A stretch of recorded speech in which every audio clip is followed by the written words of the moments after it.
Bab 6501. Kekhawatiran Victoria bukannya tidak berdasar. Tiga tetua itu perkasa, dan mereka akan membuka istana Niwan. Pada saat itu, kekuatan mereka pasti akan semakin meningkat. Dapat dikatakan bahwa ketiganya merupakan kartu truf terkuat di tangan Victoria selain dirinya sendiri. Namun, ketiga tetua saat ini sedang menghadapi masalah yang sangat serius. Artinya, mereka tidak memiliki kesempatan untuk meminum pil hijau abadi. Tanpa pil abadi-abadi, sulit bagi mereka untuk hidup lebih dari 200 tahun. Yang berarti sisa hidup mereka sebenarnya lebih pendek dari Victoria.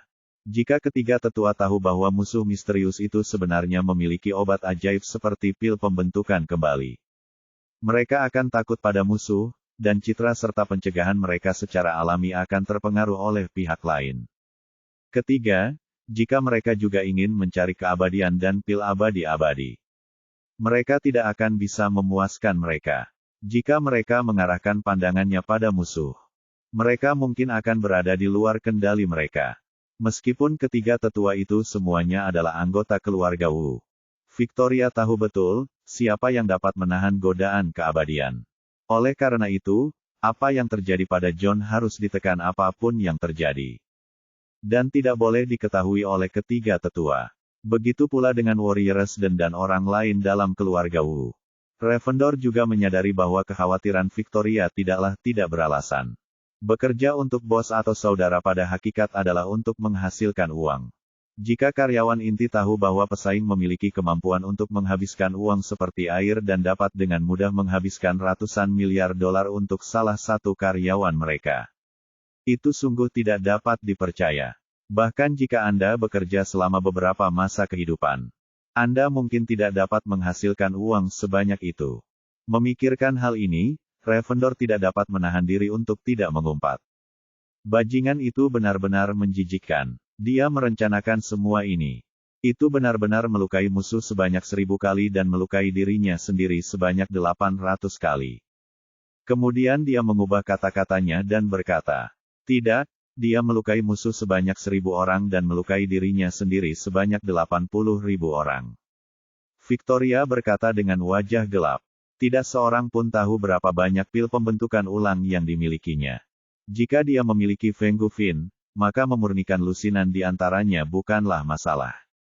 Saat dia berkata, dia menatap Ravendor dan berkata dengan suara dingin. Jangan bahas masalah ini lagi mulai sekarang. Perintahkan John untuk melakukannya dengan cepat. Ngomong-ngomong, cari tahu siapa lagi yang tahu tentang ini selain dia. Jika ada orang di sekitarnya yang tahu, Letnan Jenderal sudah mengetahuinya. Jadi dia meminta Letnan Jenderal untuk memotong tangan kirinya.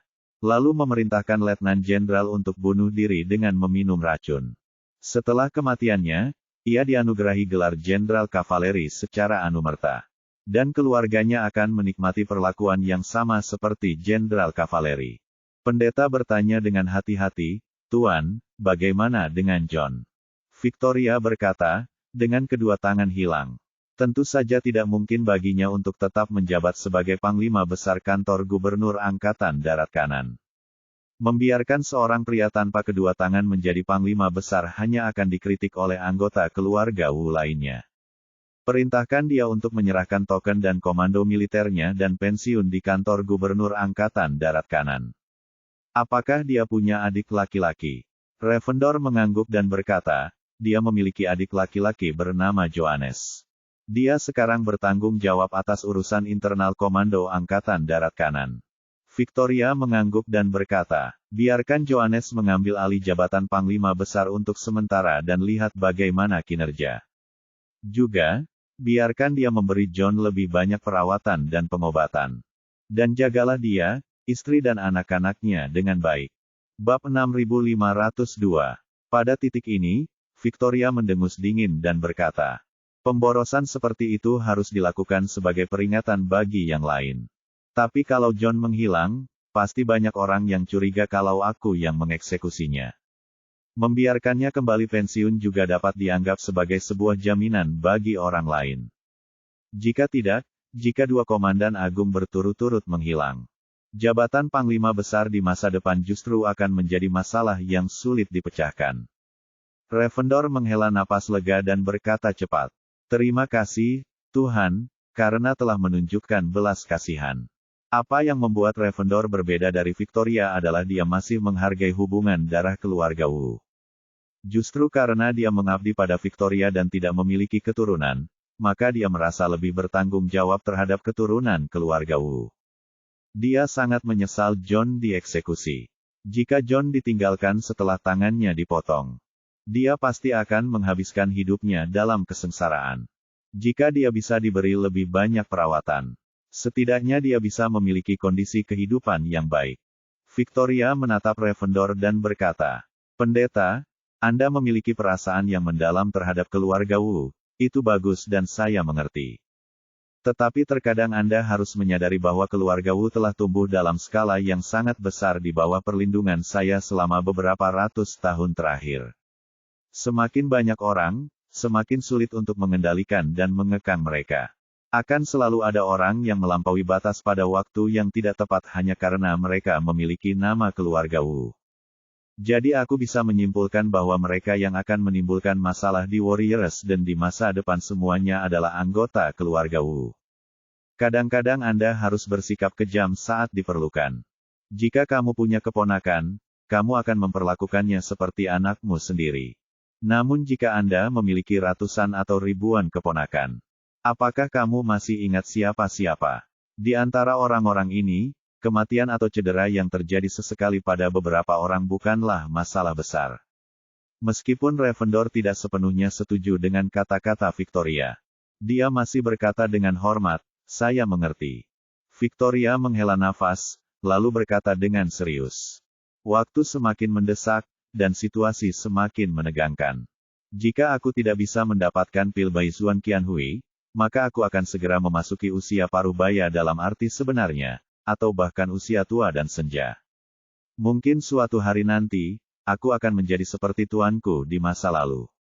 Demi bisa bertahan hidup selamanya, aku akan mengorbankan segalanya dan semua orang di sekitarku. Pada saat itu, aku akan menyerahkan sarang prajurit dan keluarga Wu ke tanganmu." Anggota keluarga Wu jumlahnya terlalu banyak, seperti ribuan burung dalam satu sangkar. Ketika sangkar tidak dapat menampung mereka, semua orang ingin terbang ke arah yang berbeda. Jika Anda ingin mengelola mereka dengan baik, Anda harus memiliki pergelangan tangan yang berdarah besi. Ada begitu banyak anggota keluarga Wu. Kadang-kadang membunuh beberapa dari mereka tidak akan mempengaruhi kelanjutan garis keturunan keluarga Wu.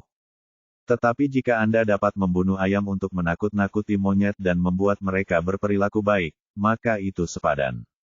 Kalau tidak, suatu hari, Warriors dan keluarga Wu akan mendapat masalah. Seluruh keluarga Wu akan hancur dan dikalahkan satu persatu oleh musuh. Pendeta itu buru-buru berkata dengan hormat, "Tuanku, saya yakin Anda akan dapat menemukan resep Baizuan Qianhui dan sama seperti Patriark Meng, dan memperpanjang hidupmu selama 500 tahun lagi.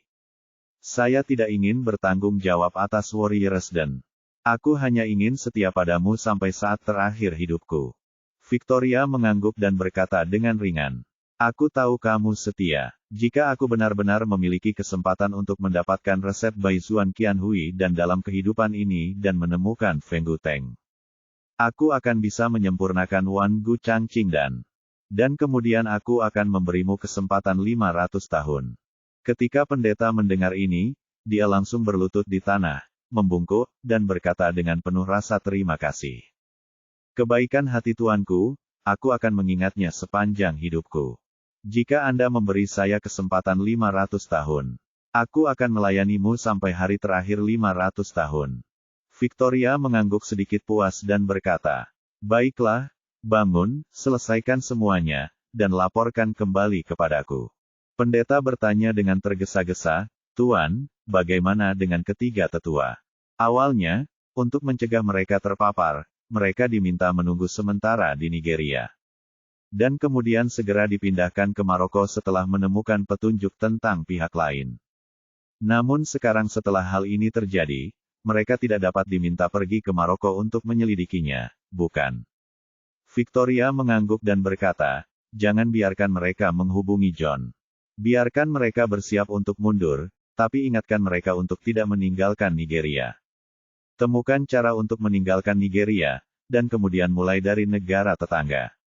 Dan membuat lebih banyak jalan memutar dalam perjalanan kembali. Dan jangan terbang langsung ke Buenos Aires. Pendeta segera berkata, baiklah, aku mengerti. Saya akan sampaikan ini pada John, tuanku. Bab 6503. Saat ini, John yang lemah tidak tahu kemana nasibnya akan berlanjut selanjutnya. Rasa sakit yang hebat di tangannya membuat pikirannya sangat jernih di satu waktu dan sangat samar di waktu lain. Dalam keadaan cemas, dia tiba-tiba mendengar seseorang mengetuk pintu. Suara Chavren terdengar dari luar pintu, dengan hormat berkata, Panglima Besar, leluhur memerintahkan bawahan untuk datang dan membahas masalah yang relevan dengan Anda. Dia masih menunggu di ujung telepon lainnya. John mengerutkan kening. Leluhur yang disebutkan oleh Chavren adalah kakek buyutnya Ravendor. Namun dia tidak mengerti mengapa kakek buyutnya tidak menghubunginya secara langsung ketika dia memiliki sesuatu untuk diceritakan kepadanya. Namun malah menemukan Chavren. Dalam keraguan, dia hanya merasakan kelopak mata kanannya berkedut tanpa henti. Yang tampaknya bukan merupakan pertanda baik. Namun, dia tidak berani menunda terlalu lama. Lagi pula, Chavren juga mengatakan bahwa sang buyut sedang menunggu di ujung telepon lainnya. Tampaknya ada sesuatu yang ingin dia sampaikan kepada mereka berdua pada saat yang bersamaan. Maka, dia pun bangun dengan susah payah dan membuka pintu. Chavren masuk sambil memegang telepon dan berkata kepadanya, Panglima Besar, leluhur memanggil lewat video. Setelah itu, dia menyerahkan layar ponselnya kepada John. John melihat Ravendor di layar dan langsung berkata, Masuklah dan biarkan aku bicara. Chavren datang membawa telepon dan kemudian berkata ke telepon, Leluhur, aku di sini bersama Panglima Besar. Pendeta di ujung telepon berkata, Nyalakan handsfree. Baiklah, leluhur. Chavren menyalakan speaker telepon dan kemudian berkata ke telepon, Leluhur, handsfree sudah menyala. Baik, pendeta dalam video itu mengangguk, lalu berkata, John, bisakah kau mendengarku? John buru-buru berkata, Aku bisa mendengarmu, kakek. Apa maksud panggilan ini? Pendeta mengatakan, saya memanggil untuk menyampaikan perintah Tuhan kepada kalian berdua. Ekspresi John tiba-tiba membeku, dan dia berkata, Kakek, tolong beritahu aku. Aku siap mendengarkan. Ravendor berhenti sejenak, lalu berkata perlahan, John, Tuhan memerintahkan 3 tetua untuk memotong tangan kirimu sebagai hukuman atas kinerjamu yang buruk dan kekalahan garnisun Maroko. Tuhan berpikir bahwa kamu tidak memiliki niat subjektif. Jadi dia memberimu kesempatan dan tidak memerintahkan ketiga tetua untuk mengeksekusimu. Apakah kamu mengerti bantuan ini? John tidak berani ragu, dan langsung berkata, Kakek, aku sangat tahu kebaikan Tuhan. Di masa depan, aku akan berusaha sekuat tenaga untuk melayani Tuhan dan setia kepadanya. Pendeta mendesah pelan dan berkata, John, Tuhan punya perintah. Karena tangan kirimu dipotong oleh perintah Tuhan. Oleh 3 tetua, sekarang musuh sengaja menggunakan pil remodeling untuk meregenerasi tangan kirimu dan dengan kejam memotong tangan kananmu. Langkah ini dimaksudkan untuk secara sengaja menciptakan konflik internal dalam keluarga Wu dan juga menanam bahaya tersembunyi bagi stabilitas keluarga Wu. Oleh karena itu, Tuan secara khusus memerintahkan Jenderal Chavren untuk segera memotong tangan kiri Anda. Masalah pil renovasi dimulai dengan kalian berdua dan berakhir dengan kalian berdua. Anda tidak boleh membocorkan masalah ini kepada orang lain. Jika tidak, kamu akan dihukum berat karena pengkhianatan dan pemberontakan. Ketika John mendengar ini, dia langsung pingsan dan menangis kepada Ravendor dalam video. Kakek, cucuku ini hanya punya tangan kiri ini. Jika tangan kiriku dipotong, apa gunanya cucuku ini tinggal di sini? Chavren di samping juga merasa ngeri. Dia tidak pernah menyangka bahwa John sudah kehilangan tangan kanannya. Tetapi Tuhan ingin memotong tangan kirinya juga. Jika perintah ini tidak dapat dibatalkan. Kalau begitu, 3 tangannya harus dipotong. Jika ini terjadi, hanya John yang akan menjadi orang di seluruh dunia yang dapat mengalaminya. Pendeta dalam video itu berkata tanpa daya saat ini. John, ini perintah Tuhan, aku tidak punya pilihan lain. John menangis dan memohon, kakek, tolong sampaikan beberapa kata yang baik untuk cucumu di hadapan Tuhan. Jika cucu Anda kehilangan kedua tangannya dan kembali ke rumah Gubernur Angkatan Darat Kanan, saya takut orang-orang akan membicarakan dan mengejeknya. Saat itu, saya tidak akan bisa memimpin rumah gubernur. Itu tidak baik untuk rumah Gubernur Angkatan Darat Kanan. Pendeta mengerutkan bibirnya dan berkata, John, Tuan punya perintah lain tentang pengaturan personel di rumah Gubernur Angkatan Darat Kanan. Setelah tangan kirimu dipotong, akan melapor kepada saudaraku, Gubernur Angkatan Darat Kanan. Kantor gubernur telah mengeluarkan perintah bahwa saudara Anda Johannes akan segera mengambil alih. Dan Tuhan akan menyelamatkan nyawamu dan mengizinkanmu kembali dan bersatu kembali dengan keluargamu. Pada saat itu, Johannes akan diperintahkan untuk lebih memperhatikanmu dan keluargamu. Semoga Anda dan keluarga Anda hidup sejahtera dan sejahtera. Dan jangan khawatir tentang makanan dan pakaian. Pada titik ini, kata Ravendor, John, ini sudah merupakan hasil terbaik untukmu. Jangan lupakan saudaramu, yang nasibnya jauh lebih buruk darimu. John benar-benar putus asa pada saat ini. Matanya kosong, ekspresinya kaku. Dan dia terdiam setidaknya selama setengah menit. Setengah menit kemudian, dia menundukkan kepalanya dan menyeka air mata di sudut matanya dengan tangan kirinya. Kemudian dia melihat tangan kirinya dan bergumam. Meskipun Tuhan telah menyelamatkan nyawaku, mulai sekarang, aku akan menjadi orang yang sama sekali tidak berguna. Aku tidak bisa makan atau berpakaian, aku tidak bisa menyeka air mataku ketika aku menangis. Dan aku bahkan tidak bisa membersihkan pantatku saat aku pergi ke toilet. Saya seorang pria dengan tinggi 7 kaki, dan lebih baik mati daripada hidup seperti ini.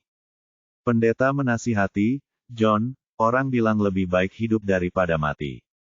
Ini adalah kebenaran abadi, jadi jangan berpikir lebih baik mati. Selain itu, aku juga ingin mengingatkanmu, apa gunanya mati? Sekalipun kamu meninggal, tangan kirimu tetap akan hilang. Keberadaannya adalah bahaya tersembunyi terbesar bagi seluruh Warriors dan keluarga Wu. Ketika John mendengar ini, dia tahu bahwa tidak ada gunanya mengeluh dan memohon belas kasihan. Sekalipun dewa datang, dia tak bisa menyelamatkan tangan kirinya. Bahkan jika pria misterius itu memberinya pil perombakan lagi, itu akan sia-sia. Jika Victoria tahu, dia akan memotong kedua tangannya lagi. Memikirkan hal ini, John langsung menggigil. Dia berpikir, bagaimana kalau bajingan itu datang lagi dan memaksakan pil pembentuk tubuh lainnya ke dalam mulutku? Apa yang harus saya lakukan? Bab 6504. Pada saat ini, Ravendor tidak lagi memiliki kesabaran untuk menunggu dia mengungkapkan pendapatnya, jadi dia berkata kepada Chafren. Jenderal Yuan, Tuan telah memerintahkanmu untuk memotong tangan kiri Panglima Besar. Anda harus melakukannya segera. Saya akan berada di sini untuk menyaksikan seluruh prosesnya. Chafren tidak tahu apa yang harus dilakukan saat ini. Dia dengan cepat menatap John dan tanpa sadar berkata, Panglima Besar, bawahanmu, bawahanmu. John tahu bahwa dia tidak bisa lepas dari bencana ini. Jadi dia menghela nafas dan berkata padanya, karena Tuhan telah memerintahkanmu untuk memotongnya. Kamu harus memotongnya. Chafren panik sejenak dan tergagap. Panglima Besar, bawahanmu tidak memiliki pisau yang cocok. Lagi pula, bawahanmu tidak memiliki kekuatan untuk mengubah Ki menjadi pedang seperti ketiga tetua. John berdiri dan berjalan ke lemari. Setelah membuka pintu, dia mengeluarkan pedang Ria dari sana. Dan kemudian menyerahkan pedang itu kepada Chafren. Dia menggertakkan giginya dan berkata, gunakan saja pedang ini. Itu adalah senjata ajaib yang diberikan kepada Ria oleh Kaisar yang bijaksana. Ia dapat memotong besi seperti lumpur.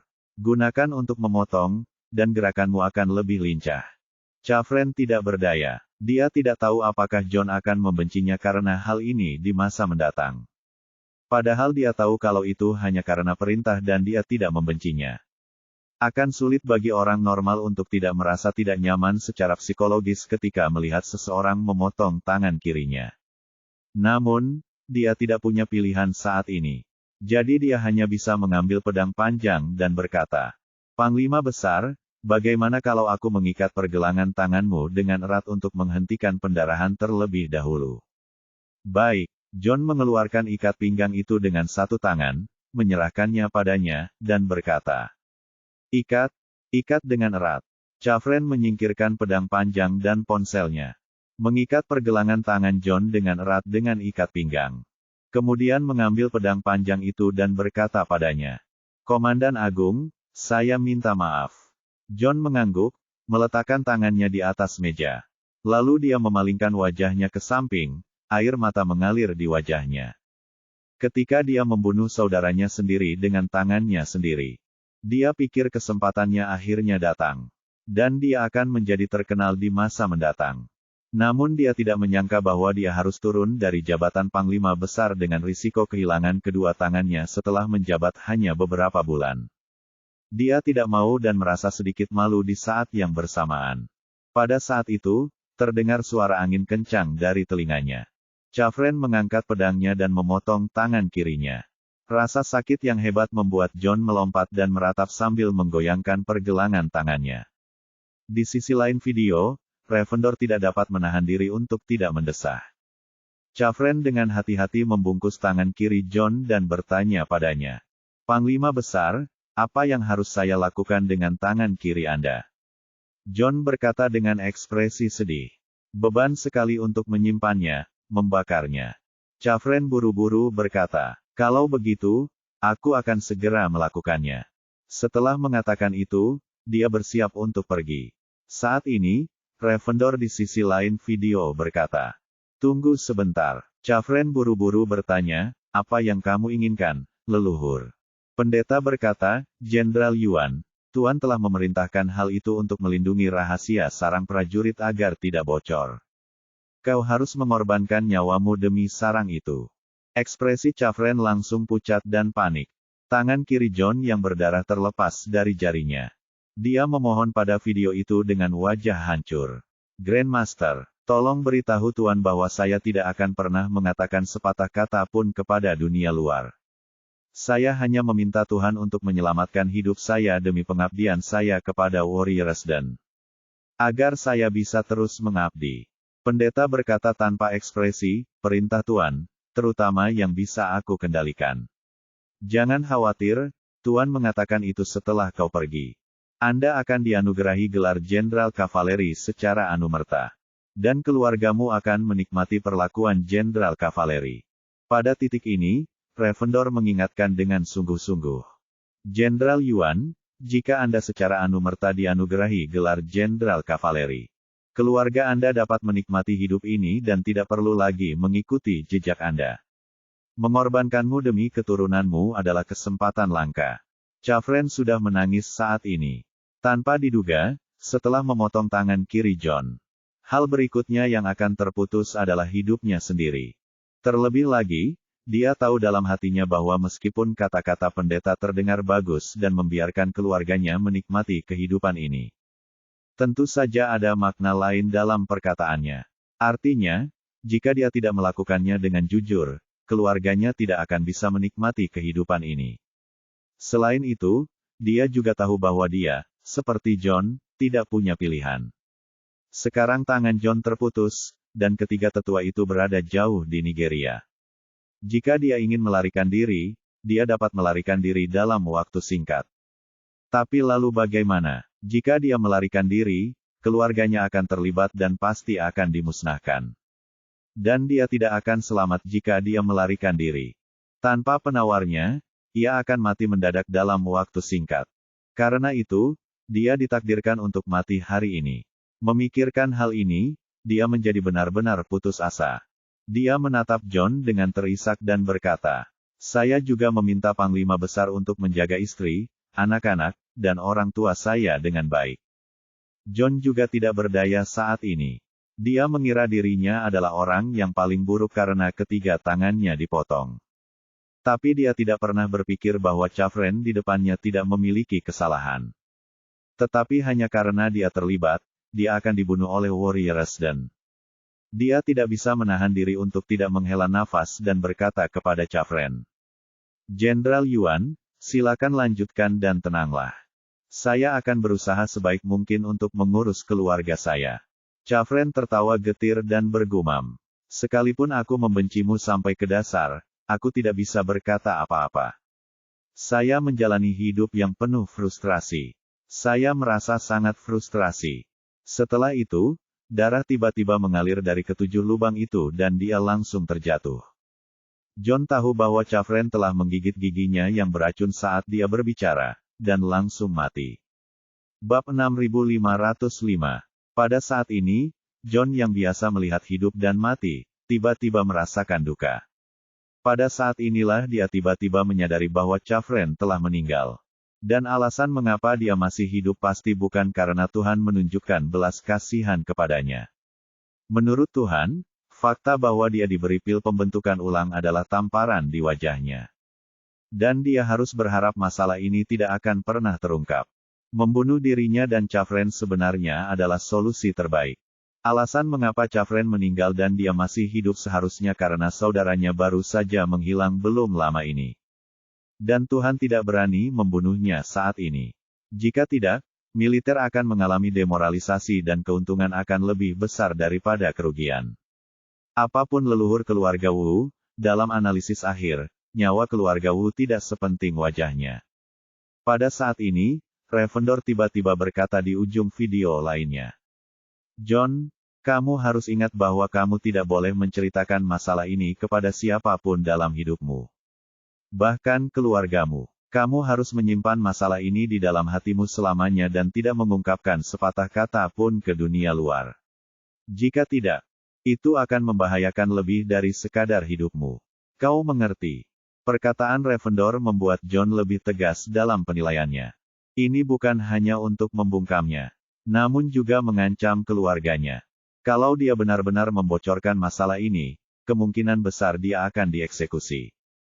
John sangat marah, tetapi dia tidak berani menunjukkannya. Dia terus berkata, "Kakek, jangan khawatir, aku tidak akan mengatakan sepatah kata pun kepada siapapun."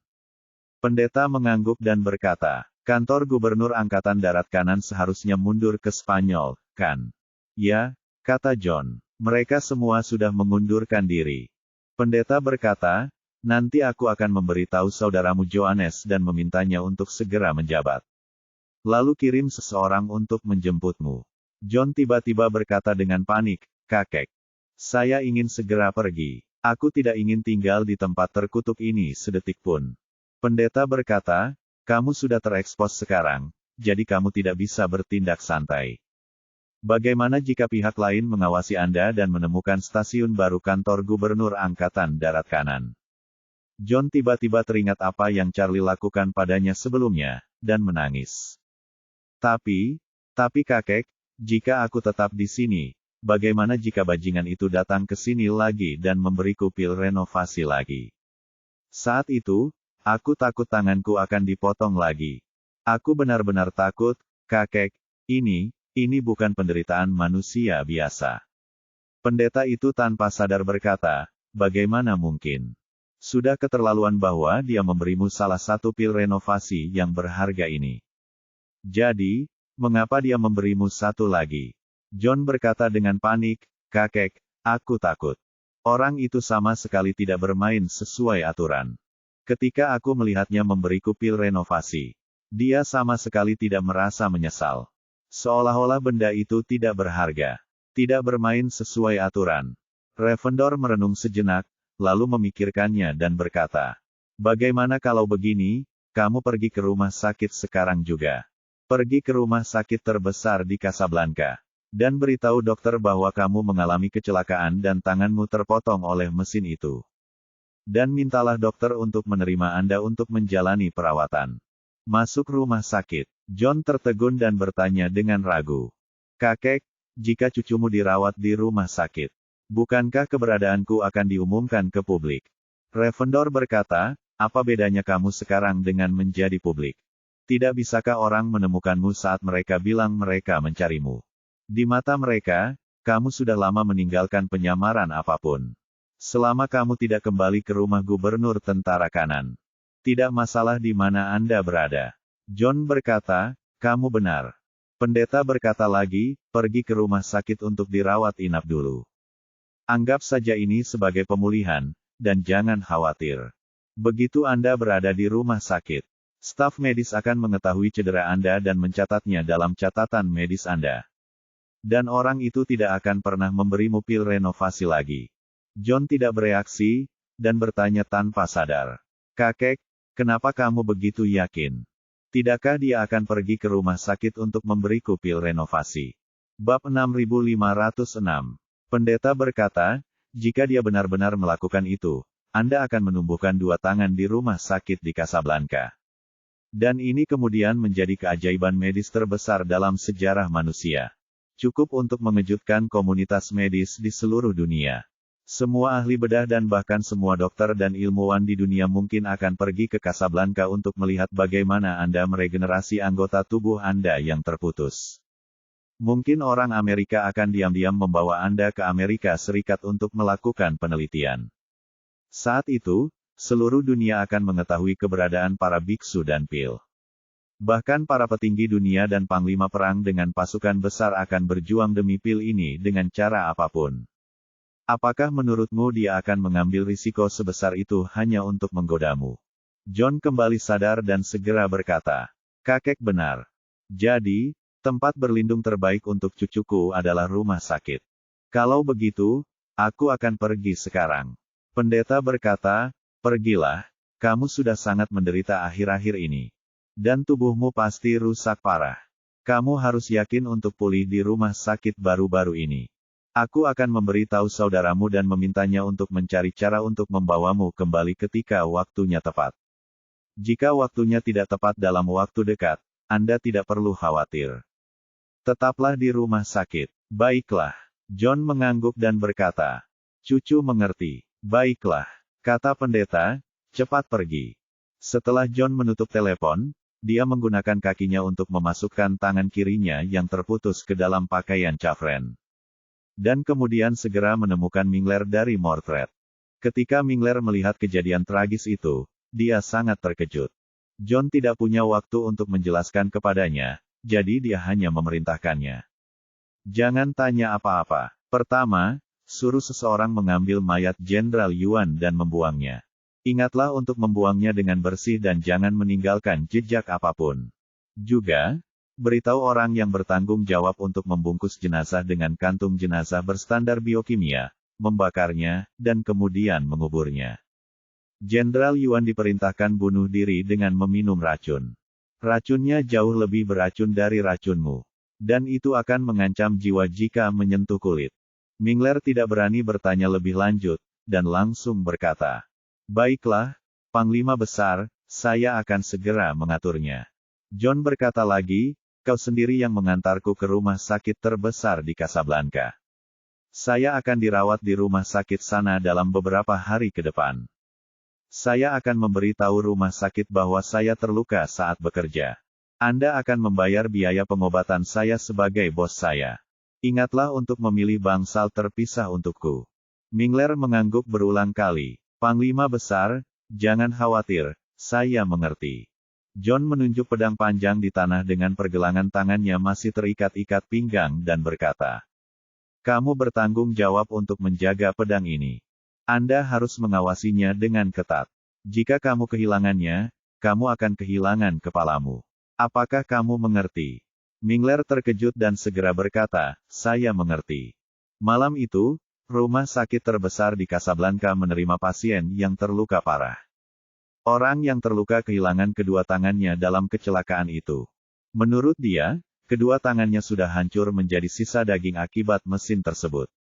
Dan tidak ada kemungkinan untuk disambungkan kembali. Mengingat lukanya yang cukup serius, dokter pun langsung menangani lukanya dan memberikan transfusi darah serta obat anti radang agar lukanya tidak terinfeksi. Meskipun cedera jenis ini tidak mungkin bisa pulih sepenuhnya. Lagi pula, dia kehilangan terlalu banyak darah dan memiliki luka besar.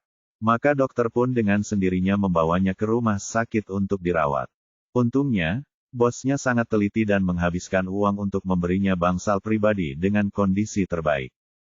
John, yang terbaring di ranjang rumah sakit, akhirnya menghela napas lega. Meskipun kedua tangannya telah hilang, dia juga tahu bahwa nasib buruknya telah berakhir. Saat ini, pelakunya, Charlie, telah meninggalkan Casablanca bersama Duncan dengan perahu dan menuju Spanyol melintasi selat. Namun, tujuan Charlie dan Duncan pergi ke Spanyol bukanlah untuk kantor gubernur Angkatan Darat Kanan, tetapi menggunakan Spanyol sebagai titik transit untuk mengubah identitas mereka dan terbang kembali ke Eropa Utara. Ketika kapal berlayar di laut, Duncan menerima peringatan dini dari AI melalui satelit. Dia berkata kepada Charlie, "Tuan Wade, AI menemukan jejak John di mesin penjual otomatis di rumah sakit di Casablanca melalui sistem pengenalan wajah. Dan mengambil gambar yang jelas dari tangannya yang hilang." Setelah itu, dia menyerahkan telepon itu kepada Charlie. Gambar itu persis dengan gambar yang diambil AI dari pengawasan mesin penjual otomatis. Dalam gambar, John sedang berjalan melewati ruang gawat darurat dengan bantuan seorang pria parubaya. Dan terlihat jelas bahwa kedua tangannya telah hilang. Melihat ini, Charlie tidak bisa menahan tawa dan berkata, "Victoria, wanita boros ini, benar-benar pendendam." Tangan kiri John tumbuh dari salah satu pil pembentuk ulang saya. Dan nilai teoritisnya setidaknya ratusan miliar. Dia benar-benar berhasil memotongnya.